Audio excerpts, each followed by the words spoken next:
Vamos a desarrollar en la clase de hoy el tema de mutaciones cromosómicas. Siguen siendo estas clases dictadas en el marco de aulas virtuales y corresponde a la segunda parte del gran tema que abordamos ya en el video anterior sobre mutaciones. Y por lo tanto, comenzaremos con un repaso del concepto de mutación.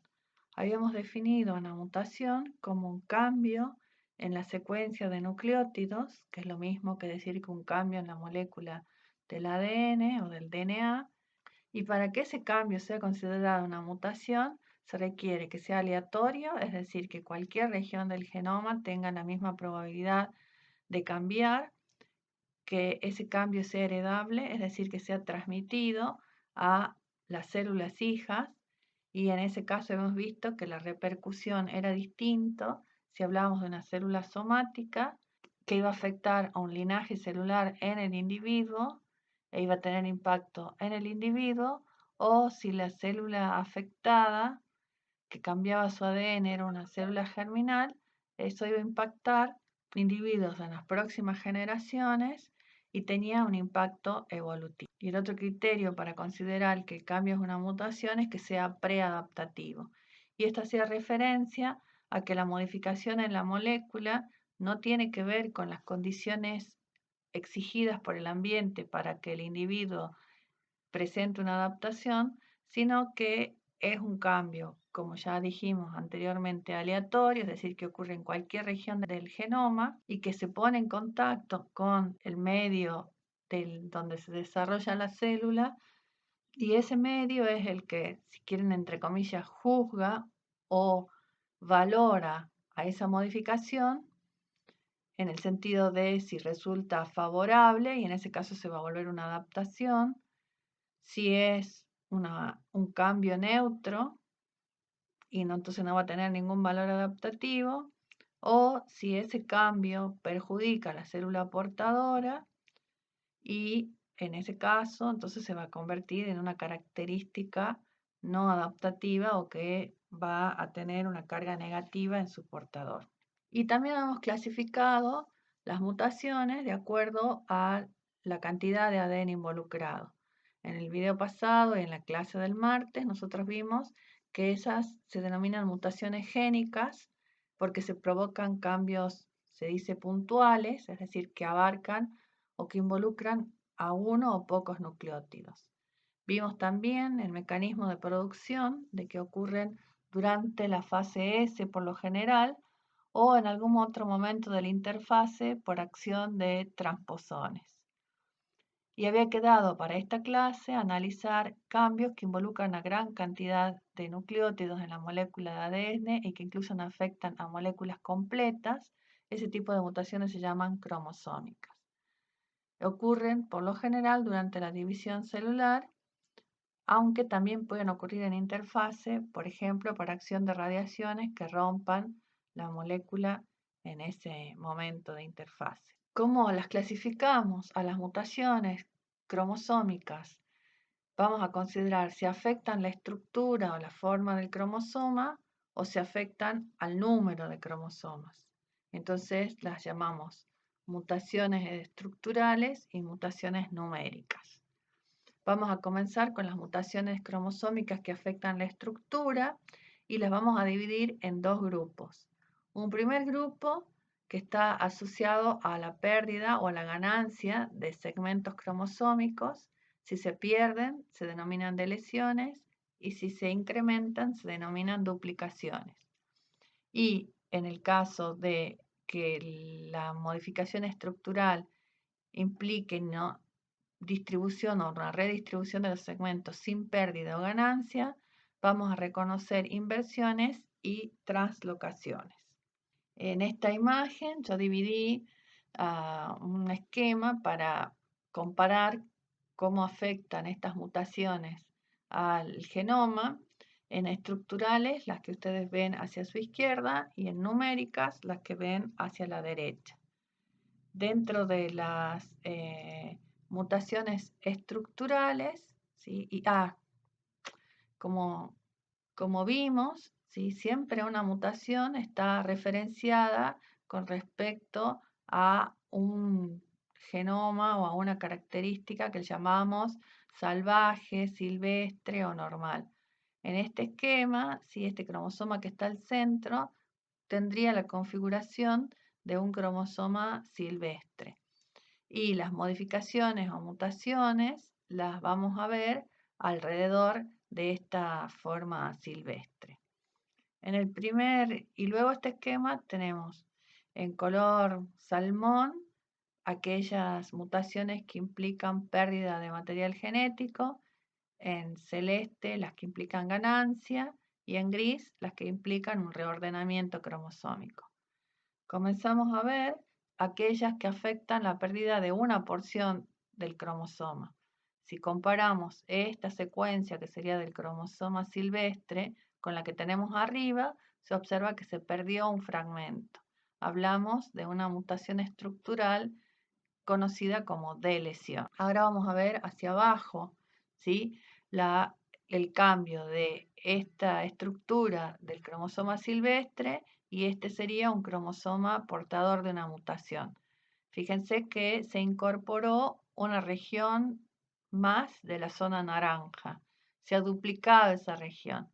Entonces esta mutación se conoce como duplicación. Vamos a ver ahora hacia la izquierda mutaciones que afectan también la estructura, pero donde no hay ni pérdida ni ganancia, sino que hay una reestructuración del material.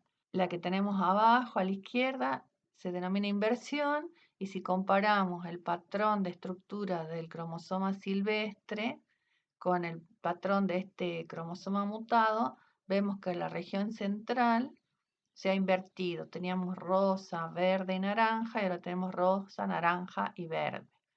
Este tipo de mutación se denomina inversión y vamos a ver que hay dos tipos de inversión. Y en el caso de que lo que ocurra sea que este cromosoma silvestre cambie esta región, que en este caso está en celeste, por otra región que proviene acá de otro cromosoma, hablamos de translocación.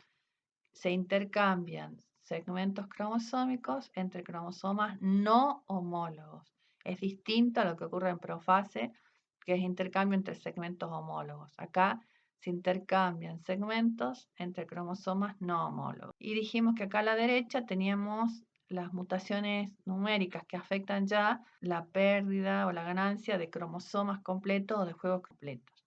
Acá también implican que se pierdan cromosomas y entonces ya no estaría este cromosoma o todo un juego completo si se tratara de series cromosómicas. Y la otra opción es que se ganen material genético y se duplique y tenga dos cromosomas idénticos. Ya no un par homólogo, sino dos cromosomas idénticos. Bien, este es un pantallazo general de lo que vamos a ver.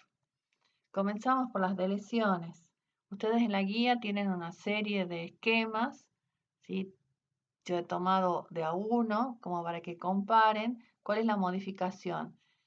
En ese esquema está representado hacia la izquierda el cromosoma silvestre y a la derecha la novedad, la modificación, el cambio, que es lo que nosotros vamos a llamar el cromosoma mutado. Si comparamos el de la izquierda con el de la derecha, observamos que hay una diferencia en el extremo del brazo inferior, donde se ha perdido una región. Esa pérdida de un fragmento de ADN en el cromosoma es lo que se denomina delesión. Las causas, por qué puede perderse un segmento, un fragmento de ADN, puede ocurrir por acción de un agente físico, por ejemplo, los rayos X, que rompan, o rayos UV, que rompan la molécula y esa molécula, una vez que se quiebra, que se parte, ADN que no tiene centrómero es digerido y entonces se pierde esa información. La otra razón la vamos a ver en la próxima diapositiva, que tiene que ver con problemas durante la profase, que haya un apareamiento desigual y por lo tanto un intercambio, y si hay recombinación en esa región, un intercambio erróneo entre cromosomas no homólogos. Entonces, las causas de las deleciones son dos: que se rompa o que haya un intercambio erróneo durante la profase. Consecuencias, que es distinto, es una vez que ocurrió, ¿qué puede pasar? Lo que puede ocurrir es que como esta región de genes no van a tener, los genes que están en esta región, no van a tener una contraparte, no van a tener una pareja, no vamos a tener parejas alélicas, que si tenemos genes recesivos en esta región, aunque estén en una sola dosis, se expresen. Ese fenómeno se denomina de pseudodominancia. También podría ser de que para que la célula sobreviva requiera de la doble dosis de alelo y en ese caso estas mutaciones son letales. El otro grupo de mutaciones estructurales son las duplicaciones y que hacen referencia a la ganancia de un segmento en el cromosoma. El origen es errores en el entrecruzamiento durante la profase. Por lo tanto, para esquematizar el proceso de ocurrencia, podríamos utilizar un par de cromosomas homólogos, reconocer regiones, recordando que estas regiones no están completamente expuestas, porque yo no tengo durante la profase la molécula totalmente estirada, sino que está compactada por la acción de las proteínas. Entonces podría ocurrir de que al aparearse e intercambiar información genética, si uno considera la molécula completamente estirada, en una hebra el corte se produjera entre la zona A y B y en la cromátide no hermana del cromosoma homólogo entre B y C. Esto llevaría a que en la próxima fase, que sería en profase, la molécula de un cromosoma quedaría con las regiones B, C, D y E de una que tenía originalmente y en la otra cromátide, ¿sí?, quedarían C, D y E. La otra sí, cromátide hermana queda completa con todas las regiones. Y en otro color vamos a representar lo que recibieron del no homólogo. En este caso, fíjense que este cromosoma que tenemos a la izquierda va a recibir toda esta región, que involucra de nuevo la región B y A. Y en este caso, este cromosoma homólogo va a recibir solamente esta región que involucra a A. Si nosotros analizamos lo que ocurriría en la próxima división celular, sería la segunda meiosis, vamos a tener en una gameta todas las regiones cromosómicas completas que provienen de esta cromátide y en otra gameta el cromosoma que proviene de esta cromátide que va a tener duplicada la región B. Si esta es una gameta portadora de una duplicación. En la otra célula hija, vamos a dibujar acá la gameta, vamos a tener el cromosoma que tiene la región A, le falta la B, tiene la C, la D y la E. Esto sería una delesión o un cromosoma con una delesión. Y en la otra gameta tendríamos todas las regiones esperadas en un cromosoma silvestre. O sea que por un evento de una recombinación anómala de 4 gametas, la mitad están mutadas, un 50%. Una gameta presenta una duplicación y otra gameta presenta una delesión. Esto es la causa. Las consecuencias, al tener mayor cantidad de información genética repetida, se habla de redundancia genética, los efectos en el fenotipo van a variar. Si esa información no codifica para nada, probablemente no tenga ningún efecto fenotípico, y en otros casos, como por ejemplo, vemos acá el ejemplo de la región VAR para Drosophila, al incrementarse la cantidad de información genética en el genoma, al estado heterocigoto, disminuye el tamaño del ojo, al estado homocigoto, con la duplicación, disminuye aún más. Si en una región, en lugar de tener 2 veces la información, está 3 veces, queda aún más reducido. O sea, tienen efectos fenotípicos en algunos casos las duplicaciones. Otro tipo de mutación, pero que en este caso no implica ni ganancia ni pérdida, son las inversiones, que es una variación estructural en la que un segmento cambia de sentido dentro del propio cromosoma. La causa es la ruptura en 2 partes de la molécula. Si comparamos, acá tenemos el cromosoma silvestre y al a su lado al cromosoma con la novedad o el cambio. La diferencia está dada porque se organizan de otra forma las regiones alrededor del centrómero.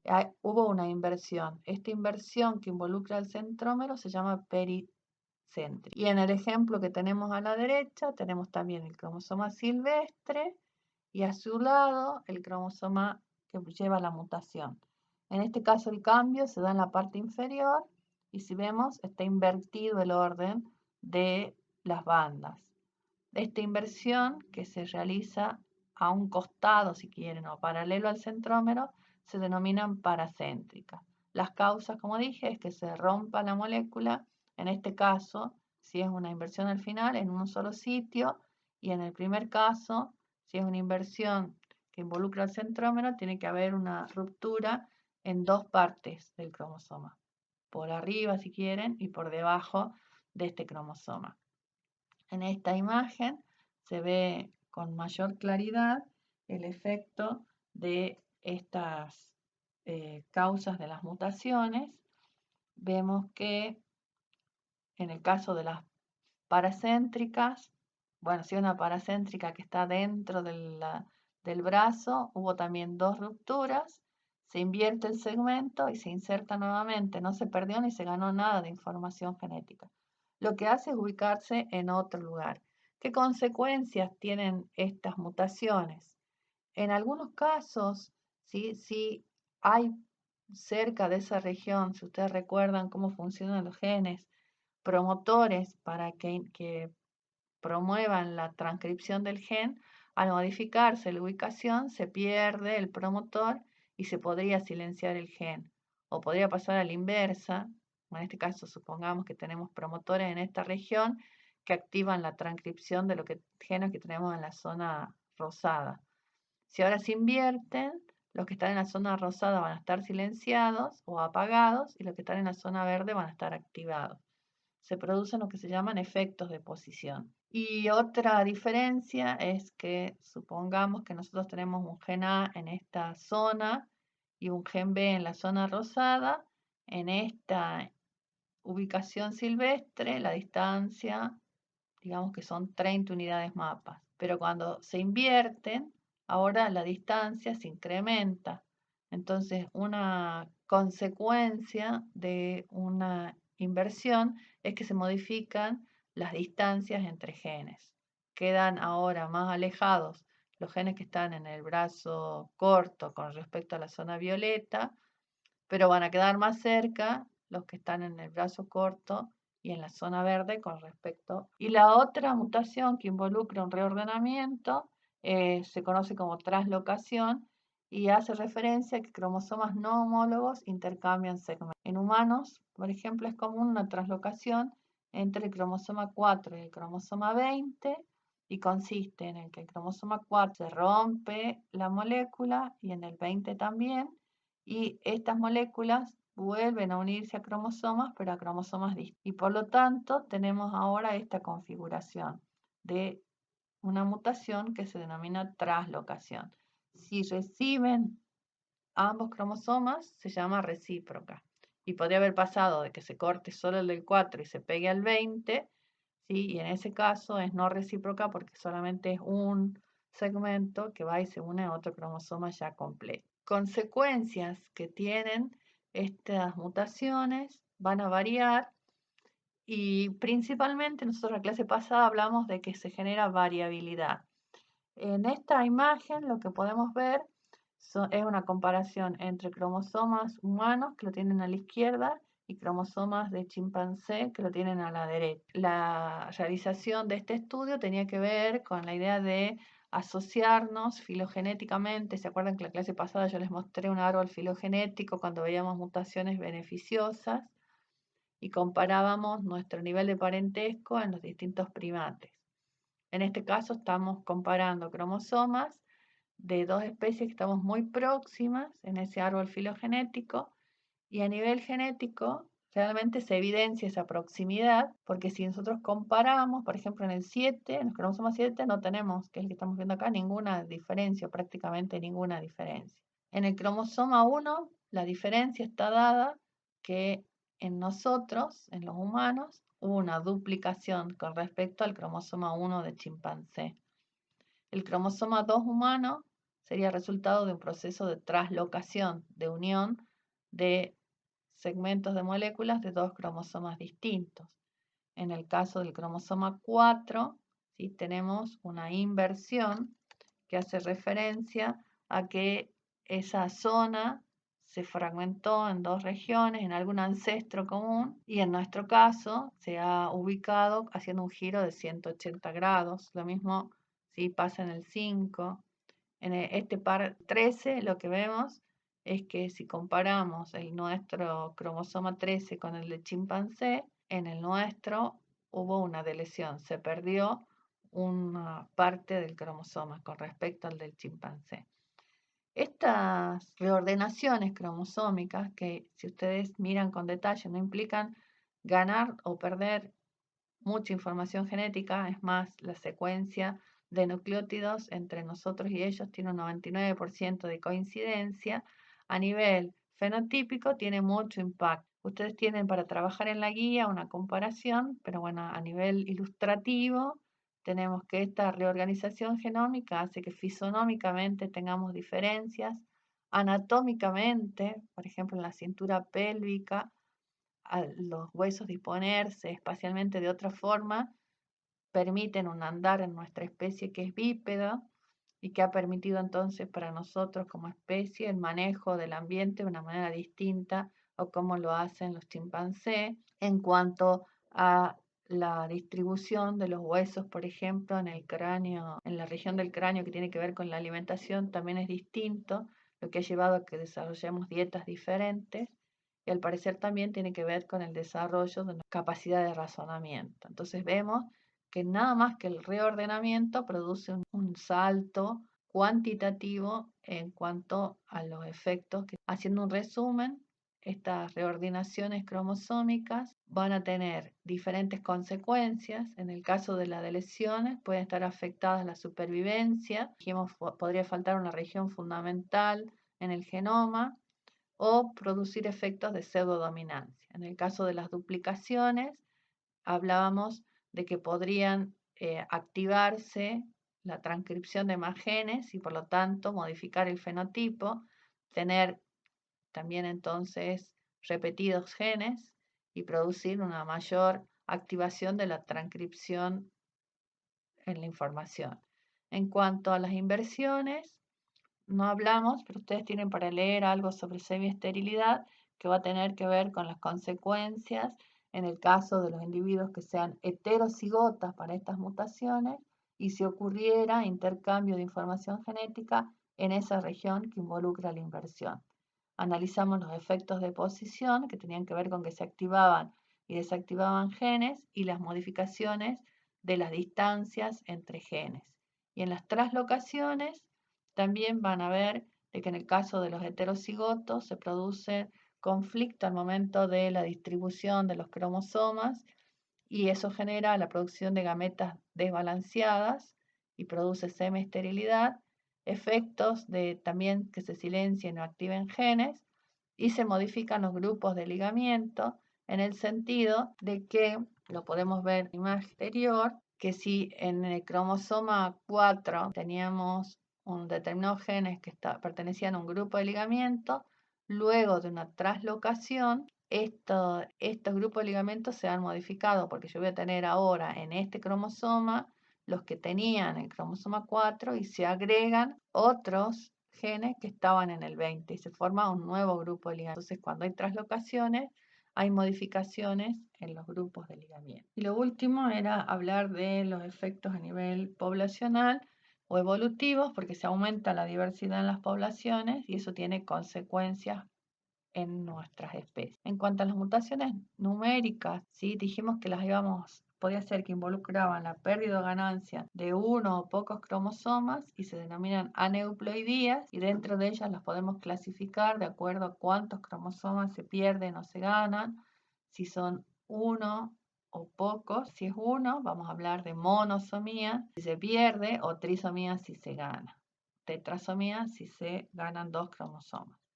Y luego, en el caso de las mutaciones que involucran los juegos cromosómicos, hablamos de euploidías, en donde se incrementa el número de juegos cromosómicos o se pierde. Si me queda un solo juego cromosómico, hago referencia a una ponoploidía, y si incrementa el número de juegos cromosómicos, hablamos de poliploides. Si esos juegos son de la misma especie, autopoliploides, y si son de especies distintas, alopoliploides. Para recordar, en esta diapositiva tomamos algunos conceptos que ya conocíamos, entonces que es importante reconocer el concepto de juego cromosómico, que hace referencia al conjunto de cromosomas diferentes propios de un individuo o especie, portador de la información genética básica, y se simboliza con la letra X. Esto es importante. Vamos a usar X para simbolizar la cantidad de cromosomas que hay en un juego cromosómico. Dichos X cromosomas, por ejemplo, en nuestra especie tenemos 23 cromosomas no homólogos. Entonces, esos 23 cromosomas son diferentes entre sí. En cuanto a los 23 o X cromosomas, se los conoce como número básico. Si hacemos referencia a un organismo diploide, sería el conjunto de cromosomas que hay en una gameta o en un gameto. Y en ese caso, si hablamos de una especie diploide, a ese número X se lo conoce como N, que es el número gamético. Entonces en los humanos, que ese número N es 23. De esos 23, uno de esos es un cromosoma sexual. Organismos diploides, todos los que hemos estudiado hasta ahora, tienen 2 juegos cromosómicos. Repasando estos conceptos, vamos a hablar de diploide cuando hacemos una referencia a una especie, un individuo cuya dotación diploide normal está compuesta por 2 juegos idénticos de X cromosomas cada uno, siendo cada uno de estos X cromosomas diferentes entre sí. Monoploide o número básico es el número de cromosomas diferentes que constituyen un juego cromosómico completo. Número gamético, número de cromosomas que se incluyen en un gameto normal de una especie. Poliploide, hacemos referencia a una especie o un individuo cuya dotación cromosómica es múltiplo de X y es mayor que 2. O sea, si ya hay 3X, es un triploide, 4X, un tetraploide. Dentro de los poliploides, si esos juegos son de la misma especie, hablamos de autopoliploide, dice resultados de error en la división celular. No ocurre la reducción en el número cromosómico. Todos los cromosomas proceden de la misma especie.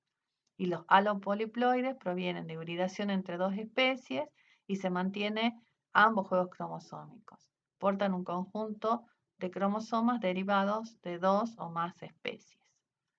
Entonces, volvemos ahora a la clasificación, y en los aneuploides, si recordaban, eran mutaciones donde se incorpora o se pierde uno o pocos cromosomas.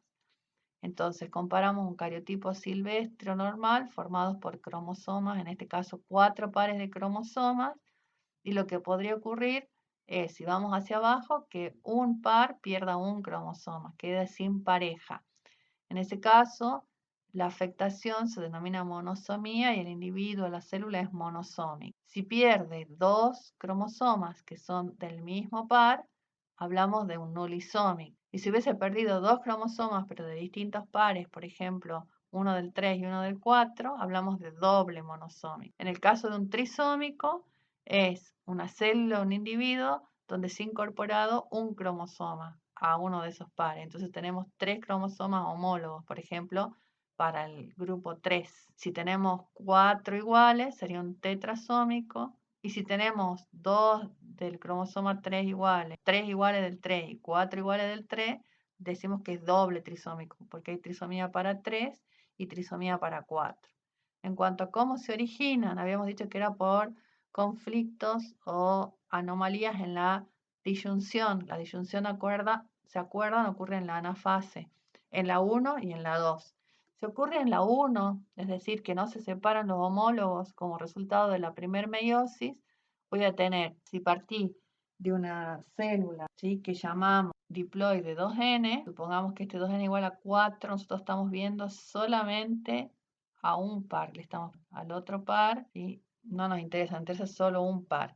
Entonces, si ocurre una no disyunción y se afecta a un par cromosómico, esta célula va a quedar como N-1, le va a faltar un cromosoma, y a esta va a quedar como N más 1. En la próxima división celular, la segunda meiosis, que era como una mitosis, estas son células N+1, porque tienen un cromosoma de más, un cromosoma del par azul, y estas son N-1, porque van a tener solamente uno del par rojo, pero les va a faltar el de... Cuando se unan con una gameta normal, la consecuencia va a ser de que van a tener para el par que acá dibujamos o que venía dibujado en la imagen, vamos a tener 3 cromosomas iguales. Es una tris, ejemplo, las personas que tienen 3 cromosomas 21 tienen trisomía. Y en el caso de que sea fecundado por una gameta que no tenga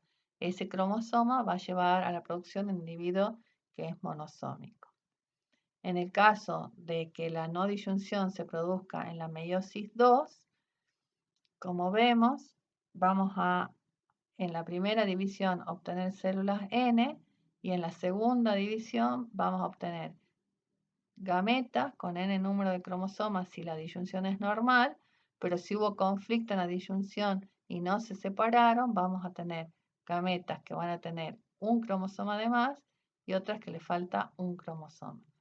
Y eso lleva a que si se fecundan con gametas normales, la mitad de la descendencia, ¿sí?, resulte portadora de esa mutación. En cuanto a las euploidías, si comparamos, tenemos un genoma silvestre formado por 4 pares de cromosomas que ordenados sí quedan en esta configuración. Y después podemos incorporar un cromosoma más a cada juego y vamos a tener 3 cromosomas de cada uno distinto. Este organismo se llama triploide. Si tenemos 4 cromosomas, 1, 4, 2, 4, 3, 4, 4, hablamos de una célula o un organismo tetraploide. Si son 6, hexaploide y así, utilizando ese prefijo para denotar cuántos juegos cromosómicos tenemos en las células. En cuanto al origen, ocurre, si recuerdan, en la fase S se duplica el material genético, entonces antes de la fase S los cromosomas están constituidos por una sola molécula. Luego de la fase S están constituidos por 2 moléculas. O sea que así estarían durante las primeras fases de división celular. En la anafase, que se separan estas cromátides, si se usan, por ejemplo, para obtener poliploides artificialmente, se le agrega una droga que es la colchicina, que rompe el uso acromático y hace que no puedan migrar hacia los polos. Pero entonces todas las moléculas quedan en la misma célula y eso permite que se duplique la cantidad de cromosomas en una célula. Entonces de acá de tener 2 juegos, porque estaban de a pares, pasamos a tener 4 juegos cromosómicos. Es la manera de originar tetraploides. En el caso de los poliploides, habíamos visto al principio que podían ser autopoliploides si tenemos juegos que provienen de la misma especie, que corresponderían al esquema que tenemos dibujado a la izquierda. Tienen el mismo color porque hacen referencia a que provienen de la misma especie. Y habíamos dicho que los alopoliploides provienen de efectos de hibridación. Cuando se cruzan individuos de especies diferentes, dan lugar a que pueda ocurrir una duplicación, primero la formación de un híbrido, y luego si ese híbrido se forma sucesivamente o se formó una vez y aleatoriamente en ese híbrido ocurre lo que vimos recién, de que se mantienen en un mismo núcleo la dotación duplicada, obtenemos un tetraploide, que es un halotetraploide en este caso. Para esquematizar, ¿sí?, cómo se obtiene un halopoliploide, podemos mirar esta imagen que la tienen ustedes en la bibliografía, donde compara, acuérdense que para los halopoliploides es necesario la hibridación. ¿Cómo puede haber ocurrido? ¿Sí?, que 2 especies distintas, tenemos una especie 1 y una especie 2, siempre tienen que estar emparentadas. Es conveniente que tengan el mismo número de diploide, acá hablamos 2n igual a 6, y forman sus gametas, ¿sí?, formadas por un cromosoma de cada uno de los pares, ¿sí? Fíjense que son no homólogos los que tenemos en las gametas, eso ya lo sabemos. Si se unen estas gametas, dan lugar a un híbrido donde no tenemos cromosomas homólogos. Tenemos un juego que proviene de la especie 1 y un juego que proviene de la especie 2. Esto provoca de que al momento de hacer la meiosis tenga conflicto este individuo y por eso los híbridos son estériles, porque no tienen cómo distribuir de manera correcta los cromosomas en la formación de gametas, porque acuérdense que nosotros en la profase se unían los homólogos, acá no tienen quién unirse con quién. Probablemente tengan homología parcial, entonces se une un poquito del G con el A, un poquito del H con el A y un poquito del H con el C. De esa manera se forma una estructura bastante engorrosa de poder separar en la anafase.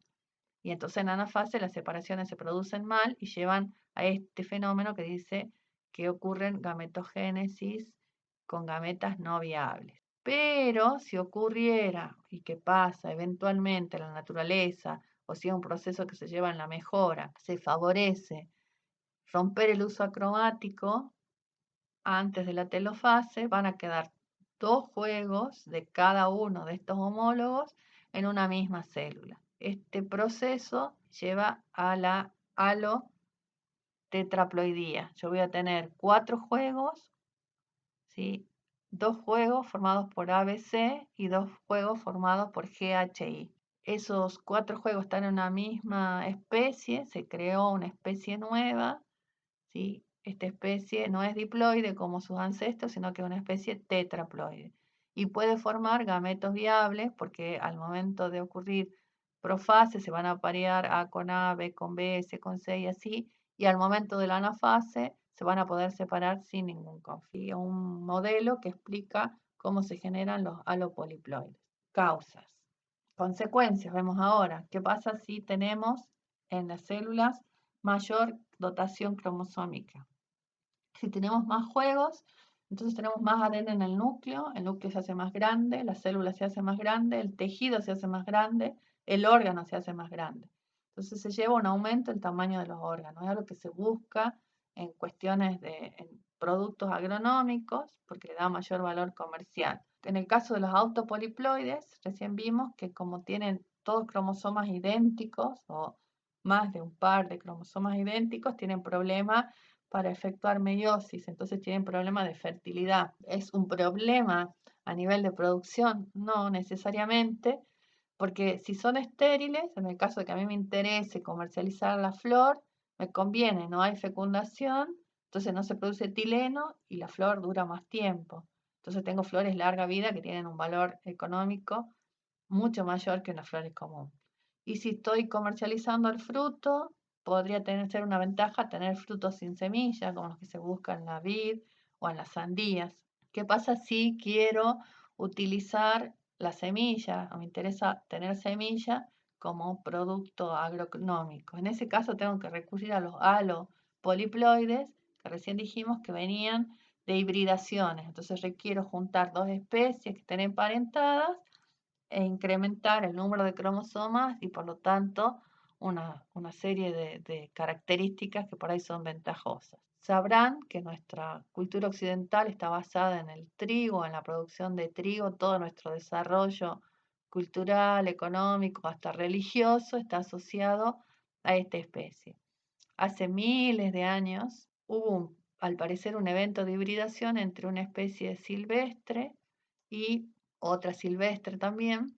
Fíjense que acá representamos, cuando ustedes ven la bibliografía, cuando ya estamos trabajando con poliploides, con letras, ¿sí?, al genoma. En este caso, con un genoma diploide, una letra A representa todo un juego cromosómico y la otra letra A todo el juego cromosómico. Y en este caso, para mostrar que es de una especie distinta, la letra B todo un juego cromosómico y la otra letra B al otro juego cromosómico. No están acá, pero las gametas que produciría esta especie llevarían un juego cromosómico que vamos a representar como A y en esta especie un juego cromosómico que representamos como B. Se juntan las gametas de estas dos especies y se forma este individuo que es un híbrido, que ya vimos que son estériles. Pero puede darse de que se duplique la información genética, es decir, después de la fase S y en la división no se separan las cromátides y quedan como cromosomas independientes y eso lleva a la formación de un tetraploide. En la historia de la producción de esta especie, este tetraploide, que también era una forma silvestre, ¿sí? Que empezó a cultivarse hace unos 10.000 años, hibridó con otra especie de trigo. En este caso, esta especie de trigo en sus gametas tenía un juego llamado A, y en este caso tenían estas gametas un juego de la especie A y un juego de la especie B. Se juntan las gametas y dan lugar a este individuo que es un híbrido, que también es estéril, pero proponen que hace como unos 9.000 años este genoma se duplica y da lugar al trigo que nosotros cultivamos actualmente, que es un hexaploide. Está formado por 6 juegos cromosómicos, 2 de A, 2 de la especie B y 2 de la especie B. Y es fértil, nosotros nos alimentamos de sus semillas, que son numerosas. O sea que no hay ningún problema en cuanto a la fertilidad. Entonces, resumiendo, en el caso ahora de este grupo de mutaciones que afectan los cromosomas, los problemas que pueden tener los poliploides dentro, o sea, las consecuencias negativas, si quieren, que se produce un desequilibrio general en los organismos por el material genético extra. Se pueden alterar los mecanismos de determinación sexual, sobre todo en animales, por eso no es común las poliploidías en animales, y se pueden producir gametos desequilibrados, o sea que produce esterilidad en el caso de los autopoliploides. Si comparamos qué es lo que pasa con las poliploidías en vegetales y animales, recién veíamos que como en vegetales es raro la determinación sexual cromosómica, es posible o viable la existencia de poliploides, mientras que en animales es menos frecuente, porque el otro problema que tenía que ver con la fertilidad, los vegetales los salvan porque tienen reproducción vegetativa, mientras que en animales pocos pueden acceder a esa reproducción asexual. Y por otro lado también es más fácil obtener híbridos en plantas que en animales. En cuanto a las ventajas que tienen los poliploides, sobre todo a nivel de explotación agronómica, de producción agronómica, se pueden obtener individuos con más grandes y por lo tanto órganos más grandes, que les da un valor extra. Y también podría ocurrir que me interesara, como ya mencionamos, obtener flores larga vida o frutos sin semilla, y entonces es una ventaja esto de la esterilidad. Y como ya vimos, igual que para mutaciones estructurales, se aumenta la diversidad, y en este caso también es una posibilidad, lo vimos en el trigo, de que se originen nuevas. Bueno, espero de haber sido de ayuda y gracias.